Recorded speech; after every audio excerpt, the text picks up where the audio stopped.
A graça e a paz, meus irmãos. Amém?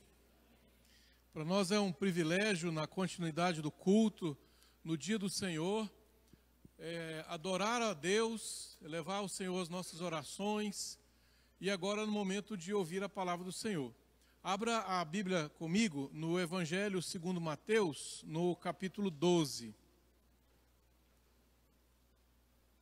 Aprove pelo Senhor que nessa noite estivesse eu aqui para pregar com os irmãos, depois de um tempo trabalhando, né?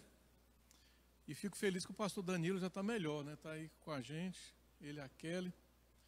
Mateus capítulo 12, nós vamos ler a partir do verso 15.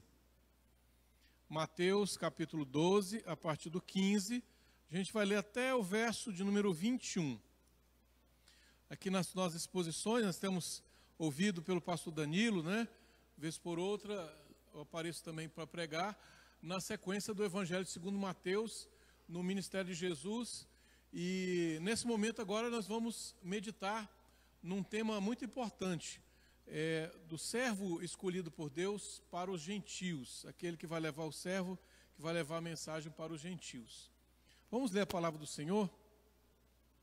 Mas Jesus, sabendo disso, afastou-se dali. Muitos o seguiram, e a todos ele curou, advertindo-lhes, porém, que não o expusessem à publicidade, para se cumprir o que foi dito por intermédio do profeta Isaías: eis aqui o meu servo, que escolhi, o meu amado, em quem a minha alma se compraz. Farei repousar sobre ele o meu espírito, e ele anunciará juízo aos gentios. Não contenderá, nem gritará, nem alguém ouvirá nas praças a sua voz. Não esmagará a cana quebrada, nem apagará a torcida que fumega, até que se faça vencedor o juízo, e no seu nome esperarão os gentios. Vamos orar mais uma vez? Graças te damos, ó Deus, pela tua palavra, pelo Evangelho, ó Deus, que foi lido agora, e que os nossos corações sejam uma terra já preparada pelo teu Espírito Santo, para que a tua semente possa ser lançada e brotar e germinar conforme a tua vontade. Nos orienta, Senhor Deus, durante essa mensagem, que o teu Espírito Santo fale o nosso coração e que me use, ó Pai, apesar de vaso imperfeito e falho, Pai. É o que eu peço, Senhor Deus, em nome de Jesus. Amém. Meus irmãos, se você já leu a Bíblia várias vezes, você vai ver a importância que a palavra de Deus dá à humildade. O servo humilde, ele é agraciado por Deus. A Bíblia em várias partes fala que Deus, ele exalta o humilde, mas ele também abate o orgulhoso. Esse é o princípio do Evangelho. O princípio onde o fraco, ele é forte. Onde aqueles que são esquecidos vão ser lembrados. Onde aqueles que não têm força, retiram força do Senhor.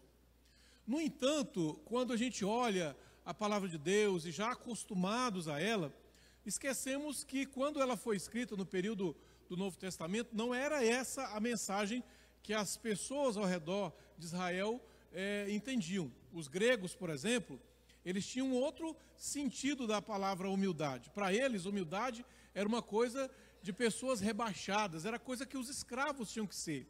Escravo tinha que ser humilde. O escravo, ele tinha que se humilhar perante o seu senhor. E não era um valor cultuado entre gregos, romanos, outros povos. Todos eles exaltavam os corajosos, os poderosos. No mundo antigo, humildade significava fraqueza, inferior, uma pessoa inferior, o pobre. Na cultura do Antigo Oriente, eram todos valorizados os heróis poderosos. Seja na mitologia grega, com Jasão e os seus argonautas que viajaram quilômetros para conquistar impérios, Alexandre o grande imperador grego que conquistou todo o Oriente, todos esses heróis poderosos, corajosos eram valorizados, enquanto os humildes eram desprezados. Quando Jesus vem com o seu ministério, apresentando a palavra de Deus, ele se apresenta diversas vezes como o servo do Senhor, aquele que enviado por Deus tem uma mensagem de transformação, de esperança para o homem. Isso, naquela época, chocou toda a cultura, chocou todo mundo, porque eles não imaginavam um rei servo, eles imaginavam um rei poderoso, um rei que governaria com cetro de ferro, com mão poderosa sobre as pessoas. Aliás, a expectativa messiânica, a expectativa do Messias que os judeus esperavam, era de um rei que viesse e destronasse os romanos, que eram o império que havia conquistado Israel alguns séculos antes do período aqui que nós estamos analisando o Evangelho de Mateus, quando Jesus vem à Terra. Os romanos eram o império odiado, era um povo gentil que havia conquistado a Terra Santa, que havia destruído todos os lugares sagrados dos judeus, haviam submetido os judeus a uma política estranha, pagã, com símbolos pagãos que se espalhavam por Jerusalém, e eles eram odiados.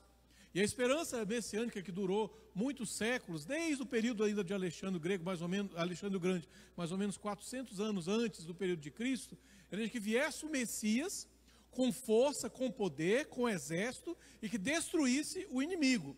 Era isso que eles esperavam. No entanto, a palavra de Deus apresenta o Messias de uma forma diferente. Ele é um servo. O texto que Mateus cita aqui é um texto do livro de Isaías. Os teólogos dão o nome de Os Cânticos do Servo.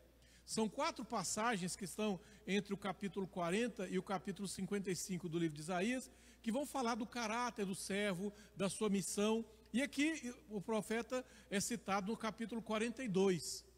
Para a nação de Israel, que necessitava de uma mensagem de esperança, Deus envia o seu servo, ele escolhe o seu servo. E como Paulo vai falar lá em 1 Coríntios, ele escolhe aqueles que não são para envergonhar aqueles que são. Ele escolhe aqueles pequenos para envergonhar os grandes. Ele escolhe os humildes para abater os orgulhosos. E é essa a mensagem que esse texto tem para nós aqui. A mensagem do servo escolhido de Deus para dar esperança a todos os povos. Esse é o tema que nós vamos falar sobre ele. Jesus é o servo escolhido por Deus que traz a mensagem de esperança a todos os povos. Nós vamos ver isso em 3 partes, né? Três momentos aqui que o texto nos apresenta, como Jesus é apresentado como sendo esse servo. Lembrando que ele veio aqui frustrar toda a esperança dos judeus que queriam um Messias poderoso e a esperança dos gregos que esperavam por um novo império que surgiria por aí. Jesus então é apresentado como seu servo escolhido. Vamos apresentar aqui um contexto interessante. Se você observar no versículo 15, aqui é dito que Jesus fica sabendo de algo e se afasta do local onde ele está. Os comentaristas, eles geralmente falam que essa passagem, né, esse parágrafo aqui de estudo, ele deveria começar no versículo 14, porque é quando encerra a história do homem da mão ressequida que o pastor Danilo teve a oportunidade de pregar na semana passada. Eu vou ler o 14 e o 15 para contextualizar para os irmãos. Retirando-se, porém, os fariseus conspiravam contra ele sobre como lhe tirariam a vida. Mas Jesus, sabendo disso, afastou-se dali. Muitos o seguiram e a todos ele curou. Então Jesus aqui está começando a receber a resistência dos fariseus. É algo que vai começar a acontecer muito no Evangelho de Mateus. À medida que a gente for seguir nos estudos, você vai ver que eles vão crescer em ódio, crescer em rebelião ao ministério de Jesus. Cada vez vão tentar contestá-lo nos seus ensinamentos, quando ele faz milagre. Um pouco adiante aqui no capítulo 12, você vai ver que eles vão pedir um sinal a Jesus. Já que você está fazendo tanto milagre, faz um para nós. E Jesus vai dizer, olha, o sinal que vocês vão receber vai ser o sinal de Jonas, né? Mas isso a gente vê mais à frente, não pode dar um spoiler, né, do que vem à frente. Aqui nesse momento, Jesus está saindo, se retirando daquela resistência dos fariseus. Eles já estavam começando a conspiração, não aceitando o ministério de Cristo, e ele vai adiante. E aí Mateus apresenta agora como contraste aos fariseus, como contraste ao ministério dos fariseus, o ministério de Cristo. E aqui a gente aprende que Jesus é o servo escolhido por Deus. Os fariseus achavam, eles mesmos, que eram os servos escolhidos por Deus, né? Eles eram a raça eleita, o povo especial, aqueles que oravam e a sua oração já ia direto para Deus, não precisava nem passar por intermediário. Era um arquivo comprimido, zipado, né, que já chegava direto ao Senhor. eles já tinham uma banda larga, um acesso direto a Deus. Eles se achavam os servos escolhidos por Deus. E aqui Mateus fala, não, o servo escolhido por Deus é Cristo. Conforme diz a palavra de Deus aqui, no verso número 18, citando Isaías. Eis aqui o meu servo que escolhi, o meu amado. Os fariseus constantemente diziam que eles eram amados por Deus, eram da classe especial dentro de Israel, que eram separados, mas aqui há um contraste. Jesus é o escolhido de Deus para levar a mensagem de esperança à nação de Israel. E os fariseus tinham que entender isso. O texto até fala que muitos seguem a Cristo. Observe que no verso 15, as pessoas vão seguindo a Cristo. Ele está mostrando os seus sinais, o seu caráter diferente dos fariseus. Isso vai levantar mais ainda ódio a essa classe religiosa, porque vão ver os seus seguidores minguando, iniciando os seus cultos, seus momentos de estudo, vão vendo que as pessoas estão abandonando o seu ritual religioso para seguir esse rabino estranho, que não tem formação, que não passou pela universidade hebraica lá, que não tem o diploma necessário para ser aceito como líder religioso.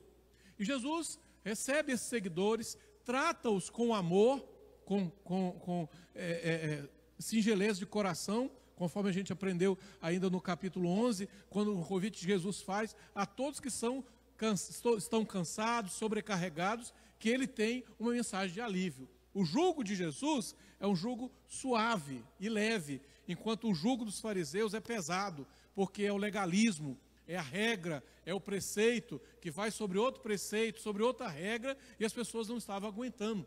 Eles encontram no verdadeiro servo do Senhor a esperança. É o servo escolhido por Deus. E aqui a gente tem um contraste interessante. A pessoa que Deus mais eleva, que Deus mais elogia na palavra de Deus, é o servo. Note que as palavras aqui são palavras maravilhosas. Entenda se Deus fala isso para nós.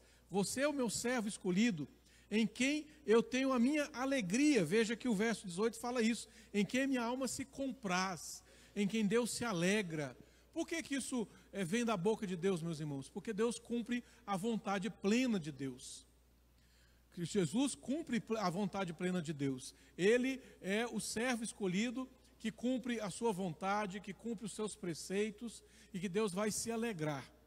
Deus também se alegra comigo e com você quando seguimos os passos de Cristo. Quando estamos de acordo com a vontade de Cristo, seguindo os seus ensinamentos, Deus também tem essa mensagem para nós. Nós somos seus amados, em quem Ele repousa o seu Espírito. E aqui nós temos uma mensagem poderosa. Jesus é o rei anunciado no Antigo Testamento. Mateus apresenta logo o início do seu evangelho falando que Jesus é o rei, descendente de Davi. Mas ele ao mesmo tempo é o servo. É o rei que vai entrar em Jerusalém, não coroado sobre um cavalo branco, mas num jumentinho, como humilde que ele era. Aqui é apresentada uma doutrina muito importante, que é a doutrina da humilhação de Cristo. A doutrina do autoesvaziamento de Cristo, quando ele deixou de ser Deus, deixou a sua divindade, para vir ao nosso encontro, nos alcançar na nossa situação de desespero e de morte, sem esperança, quando não tínhamos misericórdia, Cristo veio e nos alcançou. É essa a mensagem. O professor Jonas Madureira, falando sobre esse ato de Cristo se tornar como servo, ele diz assim: Jesus não se torna impotente, ele apenas decide não usar o seu poder, não usar a grandeza que ele possuía, porque ele visava alcançar a mim e a você, como servo escolhido do Senhor. Em segundo lugar, aqui uma verdade maravilhosa que o texto nos apresenta, além de dizer que Jesus é o servo de Deus, é que ele é um servo que vem buscar os fracos. Em segundo lugar, Jesus tem interesse genuíno pelos fracos. Ele demonstra esse amor. Note o que diz o texto aqui no verso 19. Não contenderá, nem gritará, nem alguém ouvirá nas praças a sua voz. Não esmagará a cana quebrada, nem apagará a torcida que fumega, até que faça vencedor o juízo. Aqui é uma das mensagens que eu acho mais impactantes assim, do ministério de Jesus. Pensa na imagem. Para nós hoje, não é muito comum, mas os mais antigos vão lembrar da lamparina, né? Ela acendia lá, lembra, né, Fernando? Na sua casa tinha lamparina. E aquela torcida que era colocada, né, com o querosene para acender o fogo. Quando ela não prestava, você jogava fora. Quando ela já estava apagando, você tinha que trocar por uma outra. Aqui Jesus pega essa metáfora, que era muito comum no mundo antigo, daquela lamparina que as pessoas usavam para iluminar as suas casas, para comparar com as pessoas que são fracas, que estão desesperançadas, que não têm sonhos mais, não têm mais esperança nesse mundo. E a cana quebrada aqui é uma coisa que era muito comum no Antigo Oriente, né? Ela ficava vergando sobre o vento, passava, né, a chuva, e ela tinha pouca resistência, logo ela era quebrada.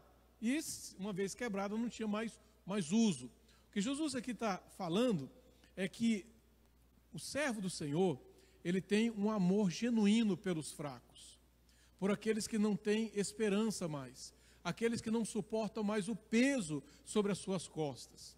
Lembre-se que o contraste que Mateus está fazendo aqui é com os fariseus, aqueles que tinham prazer em colocar peso, em colocar preceitos, regras, com muitas expressões religiosas nós encontramos mesmo hoje.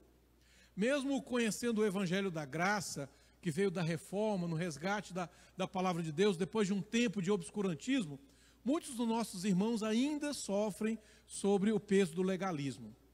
Muitos de vocês que estão aqui ouvindo a palavra do Senhor, estudando mais a palavra do Senhor, talvez já vieram de experiências religiosas onde o legalismo imperava, onde as regras humanas determinavam talvez até o tamanho da saia que as irmãs tinham que usar, o tamanho do corte de cabelo que os irmãos tinham que ter, se podiam usar barba ou não, né? Determinadas coisas que você tinha que fazer na sua casa, regras, preceitos. Uma determinada igreja evangélica muito conhecida aí, que proíbe até os irmãos de andarem de bicicleta, irem à praia, fazerem coisas de entretenimento simples, porque são preceitos, segundo eles, preceitos bíblicos. O legalismo, ele talvez seja uma das coisas mais terríveis que a igreja evangélica no Brasil assumiu. E como isso tem sido porta fechada para as pessoas para o evangelho. Porque muitos deles olham aquele tipo de crente e acham que aquilo é o evangelho, que aquilo é a mensagem de Cristo e se afastam. São fariseus modernos que não conhecem o evangelho da graça. Uma graça que, conforme a palavra de Deus, nos santifica. Claro que o outro extremo da licenciosidade, né, naquilo que os teólogos chamam do antinomismo, aquilo que não tem regra, não é o preceito da graça de Deus. Não é isso. Esses dois extremos são extremos que não se encontram no evangelho da graça. Mas, infelizmente, a face mais conhecida e cruel que muitos carregam é a face do legalismo, do peso, onde fariseus modernos tentam impor suas regras, seus preceitos, né, suas ordenanças, que eles mesmos não guardam. Eu lembro da cidade lá onde meu pai foi pastor, em Anápolis. Meu pai foi pastor da Igreja Batista lá em Anápolis, e tinha uma grande denominação pentecostal, forte lá, e que o pastor pregava quase todas as vezes sobre alguma coisa de regras, usos e costumes, especialmente para as irmãs. E já no final da vida dele, apesar dele ter feito um grande ministério evangelístico, até na região onde hoje é o Tocantins, antigamente era Goiás, ele tinha igreja. Nos últimos anos descobriram das várias traições, adultérios que ele tinha, porque parece que a fixação que ele tinha no legalismo, especialmente no tamanho do cabelo que as irmãs tinham que ter na igreja, a roupa, o sapato, às vezes ele levava até um sapato salto alto para o púlpito para falar: irmã, na minha igreja não pode usar isso aqui. Mas por outro lado, guardava uma vida de pecado, de engano, né? Um peso que ele colocava sobre os outros que ele mesmo não queria carregar. Jesus aqui apresenta o evangelho da graça para aqueles que são fracos, para os pecadores. Deus ama pecadores, vai buscá-los na sua situação de maior desespero, de angústia, lá no lamaçal, para transformá-los em servos santos do Deus Altíssimo. Talvez você esteja aqui nessa noite pensando, meditando naquilo que é o evangelho, ainda querendo dar talvez eu vou àquela igreja, dar uma última chance para o Evangelho.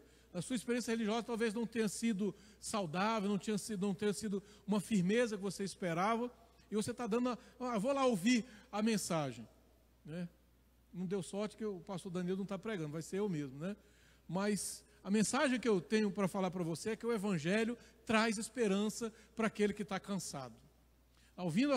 Relembrando as palavras de Jesus que o pastor pregou: tomai sobre vós o meu jugo e aprendei de mim, porque sou manso e humilde de coração, e achareis descanso para a vossa alma. O Evangelho de Jesus traz descanso àqueles que estão quebrantados. Ele não vai destruir, não vai esmagar a cana quebrada, nem apagar a torcida que fumega. O palito de fósforo que está apagando, Jesus não vai desprezar. Ele vai restaurar. Ele é especialista em restaurar vidas, em restaurar esperanças, sonhos, ideais. Talvez nessa noite seja essa mensagem que você espera ouvir. Deus tem para você uma mensagem de esperança. Cristo aqui, conforme diz o verso 19, ele não vai impor a sua vontade. Na ilustração que diz aqui, não contenderá, nem gritará, nem alguém ouvirá nas praças a sua voz. Talvez aqui Mateus, ao citar o profeta Isaías, esteja lembrando daqueles religiosos que bradavam com grande força na praça, anunciando a sua mensagem, tentando talvez impor. Talvez o que o texto está dizendo aqui, os comentaristas eles são divergentes nisso. O gritar na praça aqui talvez não seja não anunciar, como até durante alguns séculos, vocês, os irmãos sabem disso, durante alguns séculos a igreja se limitou a pregar dentro das quatro paredes. Quando no século XVIII um pregador resolveu sair das paredes, chamado George Whitefield, ele pregava ao ar livre, anunciando o Evangelho. Depois vão surgir outros pregadores como John Wesley e tal, que vai surgir o movimento metodista. E na época, os que eram contrários ao George Whitefield pregar na praça, nas minas de carvão, na praia, em vários lugares, eles saíam a pregar onde podia. Alguns deles usavam esse versículo para dizer: olha, você não pode pregar nas praças, porque o ministério de Jesus é esse, você não pode ficar gritando por aí que está errado. É uma interpretação errônea. O que o texto está querendo dizer aqui é que Jesus não impõe a sua vontade, ele conquista os corações com o poder do Espírito Santo. Esse é o entendimento. Ele não vai contender, não vai gritar, porque é a ação do Espírito Santo que transforma o coração do pecador. É o Espírito que convence. Se você observar, o texto fala anteriormente que Deus faria repousar sobre o servo o seu Espírito, e ele vai anunciar o juízo aos gentios.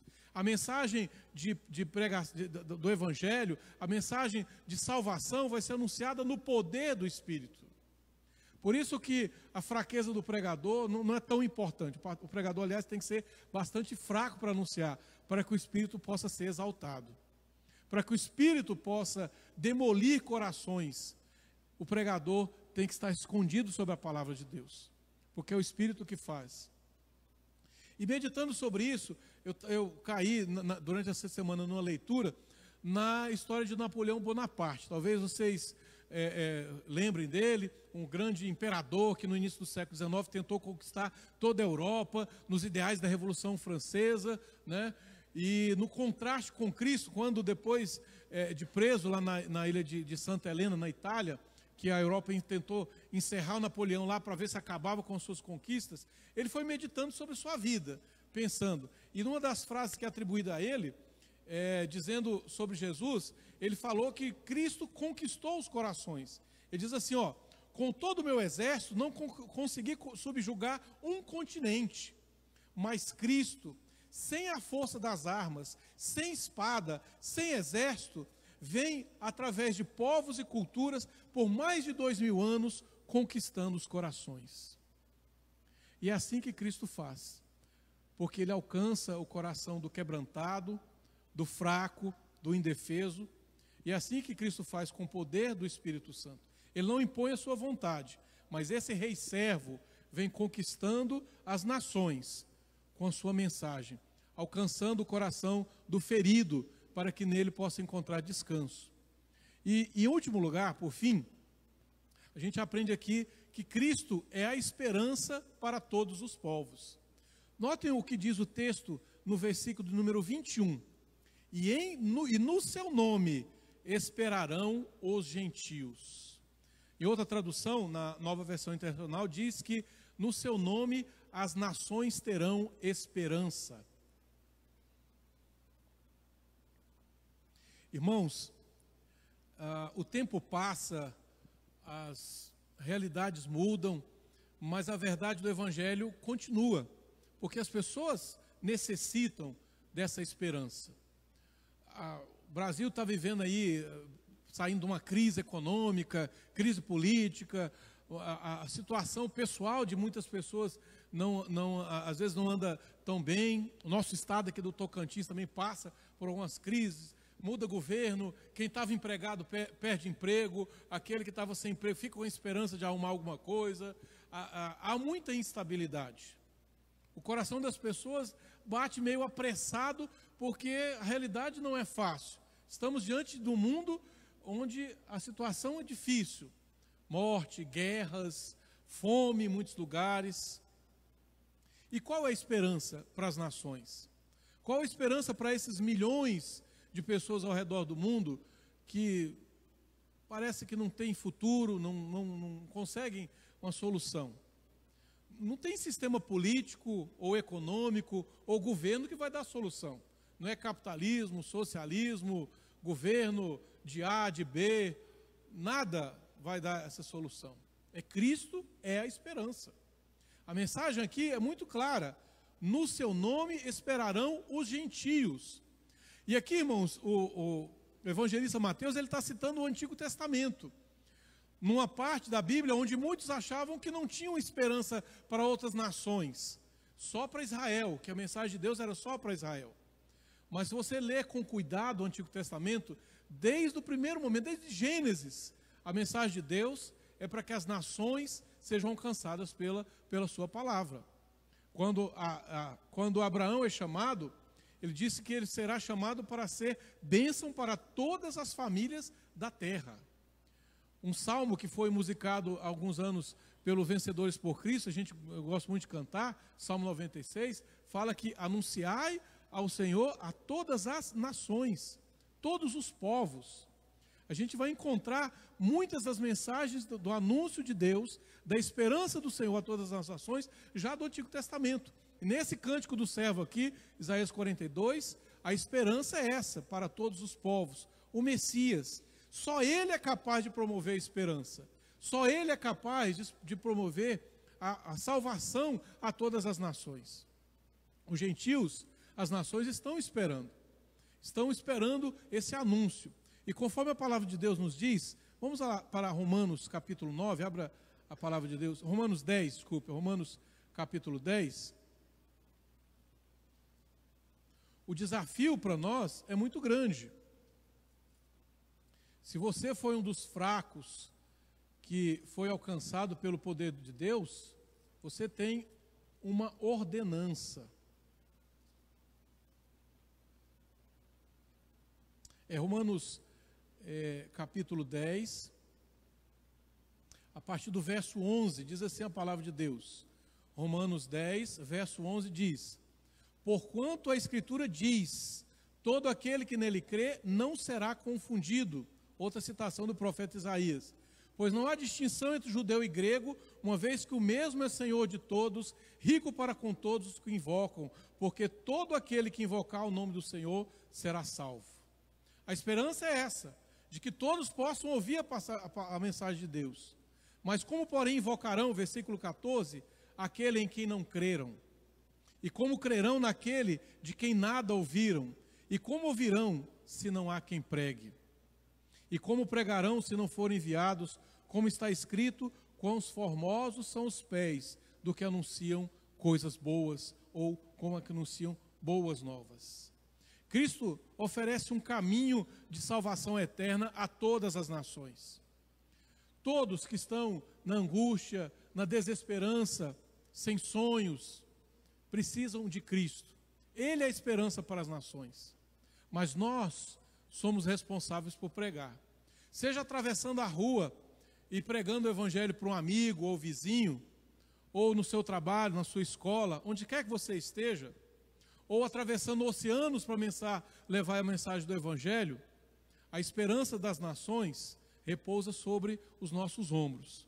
Ou indo, ou orando, ou contribuindo, a igreja do Senhor tem que sair da sua situação de comodismo.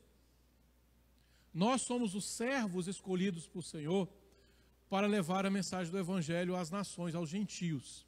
E o que é que nós temos feito com essa responsabilidade? O que é que você tem feito com a mensagem do evangelho que você recebeu em seu coração? O seu compromisso com Cristo, ele está além dessas paredes? Aqui é bom, tranquilo, tem ar-condicionado, a pregação edificante, fortalece a nossa vida.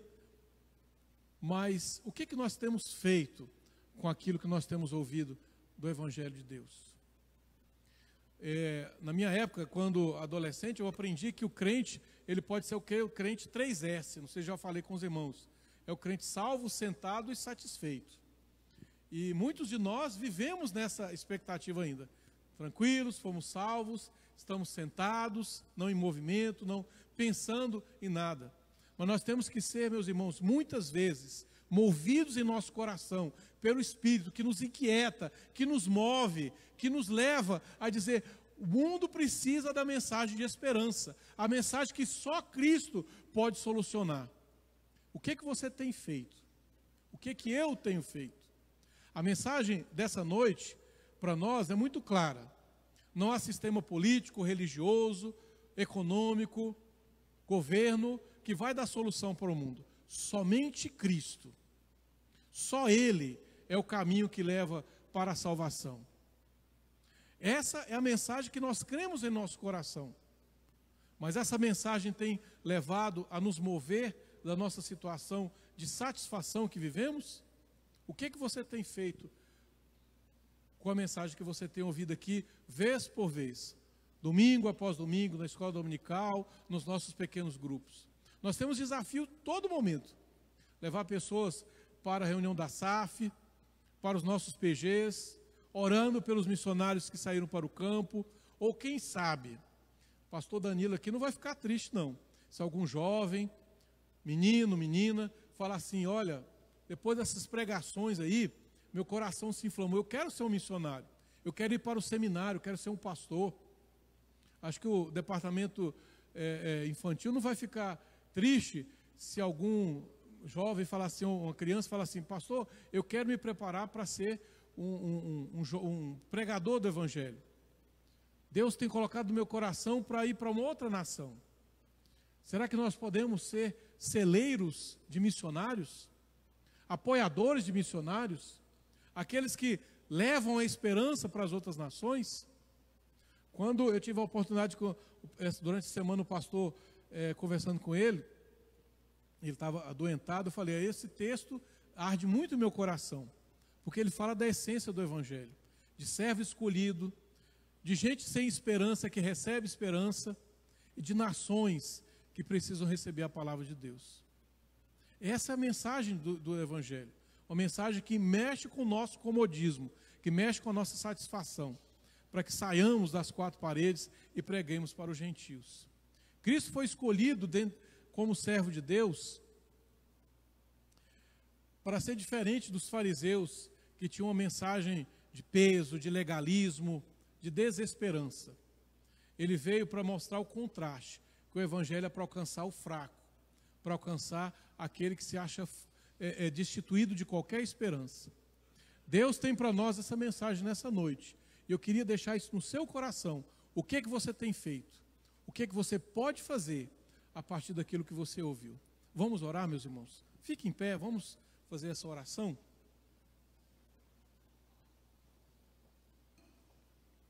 Pastor, você pode fazer a oração? Pediu para o pastor Danilo fazer essa oração por nós e nos abençoando.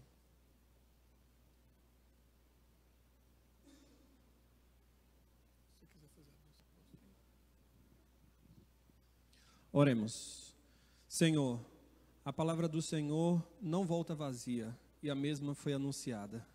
Queremos que o nosso coração seja realmente aquele coração que o Evangelho de Mateus, no capítulo 13, informa a nós. Um coração que é uma boa terra, onde a semente germina, frutifica e multiplica. Portanto, Deus, agradecemos ao Senhor pela parte do Senhor quanto à iluminação da pregação no pastor Isaías. Que o Senhor continue abençoando o teu servo, mas cabe a nós que ouvimos a palavra do Senhor colocarmos em prática, não que estejamos excluindo a ação do Senhor, pelo contrário, o Senhor é que age, mas há uma resposta nossa ao Evangelho. É por isso que falamos sobre decisão, é por isso que falamos sobre a questão de apelo. Não é uma apelação, pelo contrário, é entendendo que o Senhor nos chama sempre: vinde a mim, os que estáis cansados, oprimidos, sobrecarregados. O Senhor, como servo humilde, como servo sofredor, como servo que não traz peso, mas o servo que alivia a carga, que nos salva e que nos liberta do jugo e do império das trevas e do legalismo religioso. Esta é a mensagem anunciada pelo Senhor mesmo, através do teu servo, hoje aqui aos nossos corações. Essa é a mensagem que Mateus registrou e deixou para nós, inspirado pelo teu Santo Espírito. Essa é a mensagem que nós precisamos ouvir dia após dia, porque ainda que já tenhamos sido alcançados pelo Evangelho, mas nós devemos pregar o Evangelho a nós mesmos todos os dias, porque nós somos pecadores e ainda reside em nós a marca do pecado, da queda, porque há em nós a natureza corrompida e caída de Adão. E sabemos que em Cristo Jesus seremos libertos desse império das trevas que ainda tentam nos colocar em cativeiro nesta terra. Portanto, Senhor, louvamos e bendizemos o nome santo do Senhor pela palavra do Senhor pregada, e já louvamos e bendizemos o nome santo do Senhor também pela palavra recebida e aplicada. Que nós venhamos verdadeiramente colocar em prática tudo que ouvimos hoje, para a glória do nome do Senhor é que oramos assim. Agora, meus irmãos, ide em paz, e que a graça do nosso Senhor e Salvador Jesus Cristo, que o amor de Deus, o nosso eterno e maravilhoso Pai, que a companhia e a consolação do Divino Espírito estejam com todos vocês, desde agora como para sempre. Amém.